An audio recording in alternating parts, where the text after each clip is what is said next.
म्हणते की मला पाडून तुम्ही कल्याणला निवडून आणला, आता घ्या कल्याण करून 2 वर्षात तुम्हाला 2 लाख रुपये सुद्धा दिले आणता आला नाही. चॅलेंज काय आहे? केंद्र सरकारच्या बजेट झाल्यानंतर जेवढे पैसे राज्याला आले ते आम्ही 48 खासदारांनी जिथं आणले. त्याच्यामुळं केंद्राचं येणारं जे बजेट आहे तेव्हा आता काय राव शब्द आम्ही सभागृहात बसतात आणि बजेट आणतात का?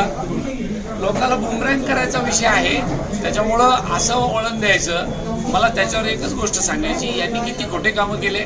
आदरणीय पंतप्रधान सारख्या माणसाला सांगितलं 2024ला की आमचं ड्रायपोर्ट पूर्ण झालं आणि ड्रायपोर्ट पूर्ण झाल्यावर त्याचं उद्घाटन करा.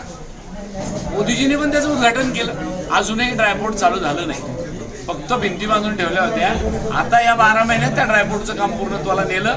आता टेंडर निघालं, लवकर ड्रायपोर्ट कार्यान्वित होणार आहे. सर मागच्या वेळेस आपण टेंडर निघालं होतं म्हणलं होतं, तिकडं पाहणी करून आलो होतो आपण, टेंडर निघालं म्हणलं होतं ड्रायपोर्टचं. टेंडर अजून वर्ष झालं पण अजून तसंच आहे का? ड्रायपोर्टचं टेंडर काल परवा परत पुन्हा निघालं आणि त्याच्यामध्ये 3 पार्ट्या आल्या. केंद्र सरकारचे नितीन गडकरी यांना मी स्वतः जाऊन भेटलो.